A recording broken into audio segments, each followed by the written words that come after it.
born Madeline Irene Jex. Mm-hmm. And now my name is Madeline Irene Kelly, Kelley. Yes. And I'll be 88 on June the 9th. And my father was born in Port Hope, my grandfather, Jex. Mm-hmm. My mother was a Beatty from Garden Hill, Oh, from okay. Elizabethville. Mm-hmm. When they came from Ireland in 1812, I think, or 18 Wow. something like that, they had 9 children. Somebody said to me, "You can't be related to all these Beatties," but so they had 9 children, and some of them settled around here, and some of them went down east to Haldeman Township. Okay, yeah. So I got lots of relatives. Primary, Dr. Powers. Mhm. I went there. My sister went there. Was 4 years older than I am. So Okay. And so then did you go to Port Hope High School after that? then to Central. Okay. They only had what they have. You went to Central for junior third and senior third and junior fourth and senior fourth 4 classes. Mm-hmm. But we had to walk over to Central. Okay. And of course we came home for lunch. And I lived on Francis Street. Okay. You know where Francis Street is? Okay. And we walked home at lunchtime and back.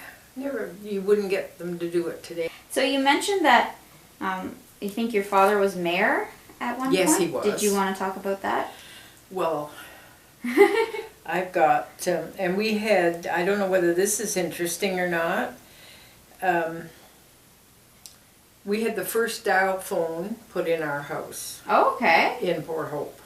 Hey, Now I that's have neat. a picture of it, but I can't find it.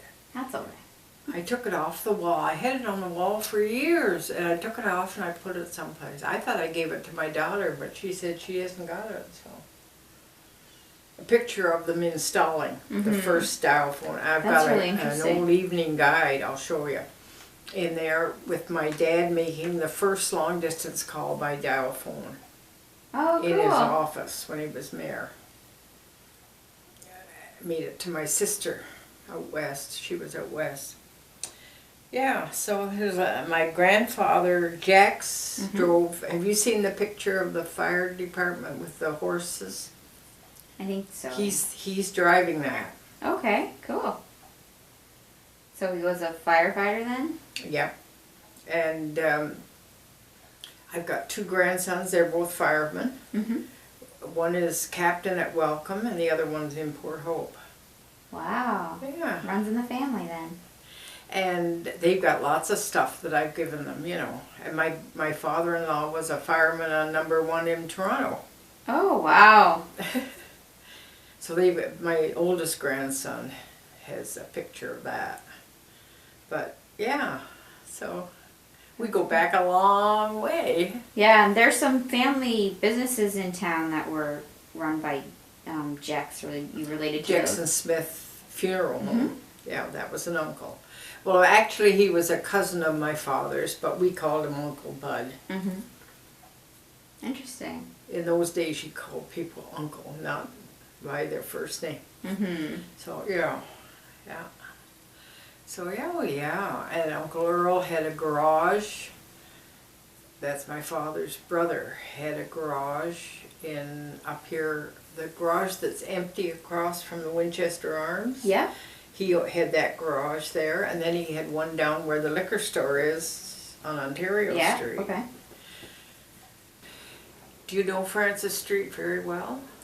Not very well. Okay, well we lived in a big board and batten house between Hope and Elgin, Okay.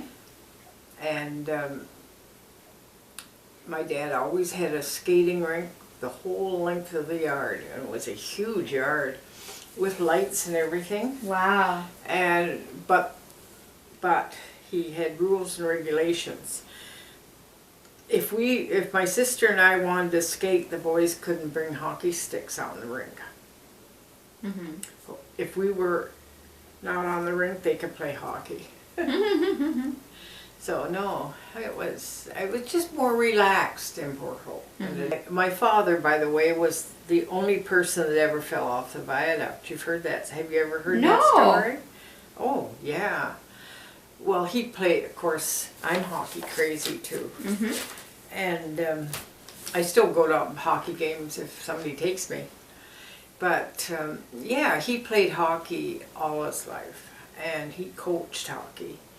But they were coming home from a game in, now I think it was Port Perry. My cousin says it was Oshawa, but it doesn't matter. Sort of a similar direction. Yeah, and he fell asleep. And the conductor came through and said, Port Hope, next stop.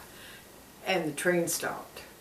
So he got his bag and walked to the door, and the steps were down, and he went Holy. just down by where the old Canadian Tire is, down there, right off the viaduct.